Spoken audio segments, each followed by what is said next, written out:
There is a machine you interact with more intimately than almost any other in your life. You touch it weekly, you hand it your card, you trust it with your money and your engine, and you have almost certainly never once stopped to ask how many ways it is quietly working against you. The gas pump. Here is the uncomfortable truth that the fuel business is built on. The station barely makes a dime on the gasoline itself, somewhere between 1 and 2%, just 3 to 7 cents on a gallon, after the card fees and the overhead, which means the real money, the money that keeps the lights on and the owners comfortable, comes from somewhere else entirely. It comes from the spread between what you think you are paying and what you are actually paying, from the button you press without reading, from the payment choice you make on autopilot, from the device a criminal bolted onto the pump while no one was watching, and from a dozen small leaks in your wallet that each look too trivial to bother with until you add up a year of them. None of this is hidden in a vault. Most of it is sitting in plain sight on the pump in front of you, disclosed in print, too small or too boring to read, relying entirely on the fact that you are in a hurry and you trust the machine. I went through the FBI's fraud data, the convenience store industry's own numbers, the payment processing rules, the federal fuel economy testing, and the people who ran these stations for decades, and I pulled out 15 pump scams and traps, draining your wallet right now. Some are outright crime, some are perfectly legal psychology.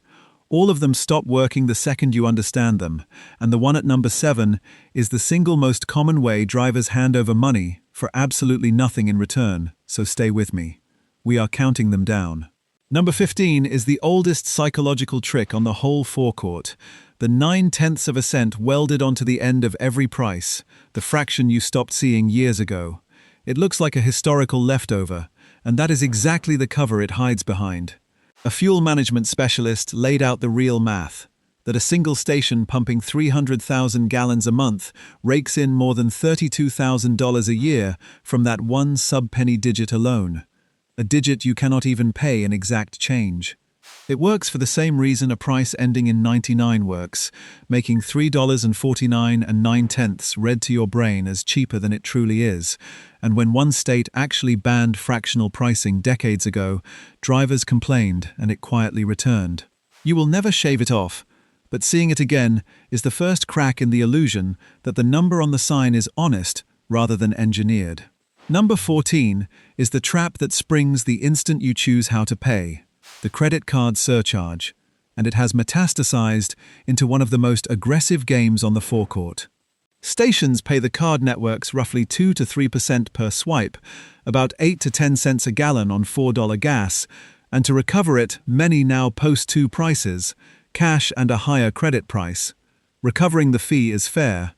What is not fair is how far some push it, with investigations uncovering stations charging not 10 cents, but as much as a full dollar more per gallon for using a card. Entirely legal as long as the difference is disclosed somewhere. Even in fine print you would never catch from the road. One Consumer Reports editor got blindsided by a 70-cent per gallon cash discount she never saw, and paid nearly $13 extra on one fill-up. The defense costs nothing. Read the actual pump, not the giant sign at the curb, because the surcharge is often buried at the dispenser, while the street sign advertises the cash price as bait.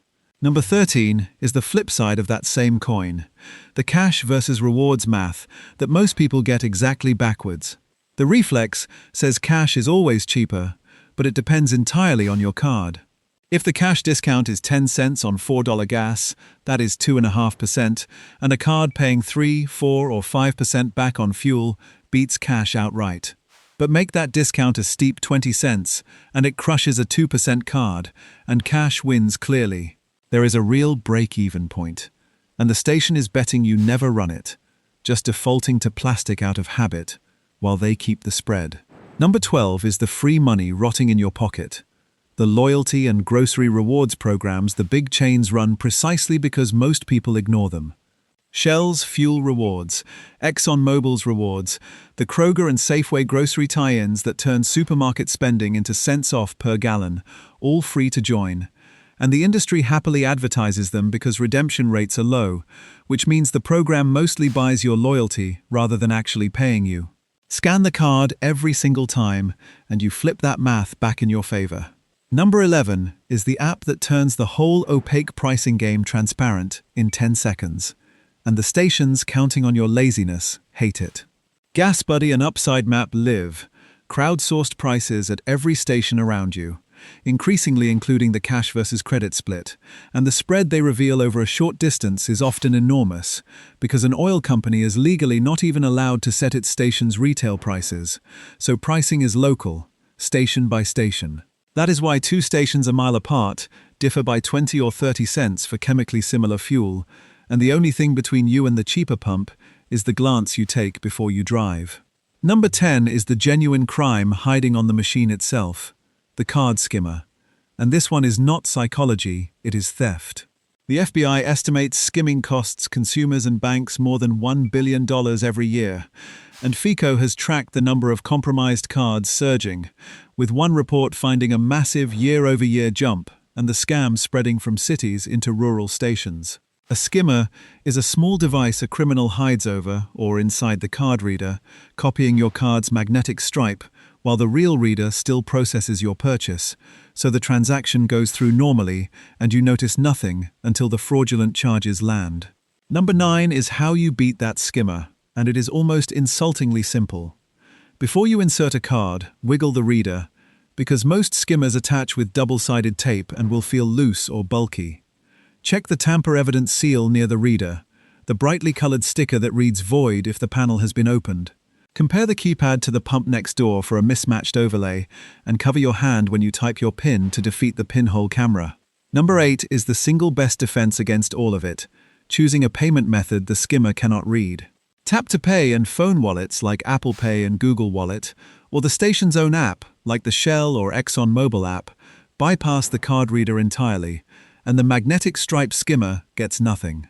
Pick the pump closest to the cashier's window, the one criminals avoid because it sits in the attendant's line of sight, and you have closed nearly every door at once. Number 7 is the one I told you to wait for, because it is the most common way in America to pay extra for nothing, the premium octane button, and the industry adores it because it carries the fattest margin on the entire forecourt. Here is the misunderstanding it feeds on. Octane is not a quality rating, and it is not a measure of cleaning power or engine care.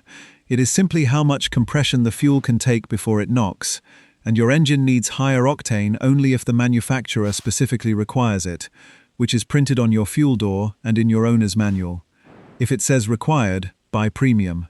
If it says recommended, that word means optional, and if your car is built for regular, the definitive test settles it, because AAA put vehicles designed for regular on a dynamometer and ran them on regular and on premium and found no meaningful gain in horsepower, fuel economy, or emissions, a result Consumer Reports independently confirmed. None. You are pouring 40 to 60 cents a gallon extra into a tank that physically cannot use it, every single fill-up, for a benefit that does not exist for your engine, and decades of marketing have trained you to feel responsible while you do it. Stop pressing it unless your manual tells you to. That one habit, broken today, is the clearest money this entire list will ever hand back to you. Number 6 is the myth your relatives swear by that costs nothing, only because it accomplishes nothing. Filling up early in the morning to capture cold, dense fuel. The theory is that gasoline expands as it warms, so a cold gallon packs more energy. The flaw is that the fuel is not sitting in the morning air. It lives in large underground tanks where the temperature barely shifts between dawn and afternoon, regardless of what the sky is doing. So any density difference at the moment it flows into your tank is, by the measurements of people who have actually checked, negligible. Buy gas when your car needs gas, not at a ritual hour. Number 5 is the small daily habit that pours fuel you paid for straight back out, topping off after the nozzle clicks. That automatic shutoff is calibrated to stop at the right point, and squeezing in extra past it can push raw liquid gasoline into the station's vapor recovery system, the equipment that captures fuel vapors at the pump, meaning the gas you just bought gets sucked back into the station's tanks rather than into your engine, and you risk damaging your own car's evaporative emissions system in the bargain. When it clicks, you are finished. Number 4 is the reason the cheapest-looking station on the strip is often not the cheapest, a quirk in how owners actually set prices, which is that they watch only the competitors on their own side of the road. An owner who ran his lot for 17 years put it bluntly that a traffic median might as well be an international border, because drivers will not cross oncoming lanes to save a couple of cents, so the station prices against the lot it shares a curb with and ignores the one directly across the street. The genuinely cheaper fuel is frequently on the side your momentum is not carrying you toward, and the U-turn you were too lazy to make is the whole reason you overpaid. Number 3 is the bait and switch wired into the entire business model. The fact that the low fuel price on the sign is a loss leader designed to pull you toward the door. The fuel barely breaks even, so the profit depends on getting you out of the car and inside, where the convenience store waits, and the industry's own numbers are stark, with the goods inside, the drinks and snacks and lottery tickets, making up only about 30% of revenue, but roughly 70% of the profit. At margins, a fountain soda or a coffee will never see the fuel approach. The cheap gas is not generosity, it is the hook, and the store is where they actually fish. Number 2 is the placement of everything inside that store, which is no more accidental than the price on the sign, because the restroom and the fresh coffee are positioned to march you past the highest margin shelves in the building, and surveys show a meaningful share of customers who use a station restroom make an impulse purchase on the way out, which is precisely why the clean bathroom and the coffee aroma exist where they do. Walk in for the restroom, walk out without the $12 detour they designed for you, and you have refused the trap the whole forecourt was built around. Number 1 ties every other entry together, and it is the scam almost nobody ever calculates, the true cost of your own autopilot. Because the station's entire business depends on the certainty that you will never do this math. Stack it up. You overpay on a credit spread, you never read at the pump, you press a premium button your engine cannot use, you leave the rewards card unscanned in your wallet, you pull into the nearer same-side station instead of the cheaper one across the median, you risk a skimmer by swiping at the far pump instead of tapping at the near one, and you let a loss leader sign walk you into a store engineered to take 70% of its profit from your impulse buys. All of it on fuel where the station barely earns a nickel, which tells you exactly where the surplus is coming from. It is coming from your inattention. The fuel is the bait, the pump is the stage, and your habits are the catch, which is the entire reason no one standing on that forecourt will ever read you this list. Now you have it, all 15. Which of these had you been falling for, especially number 7, and which one are you breaking on your very next fill-up?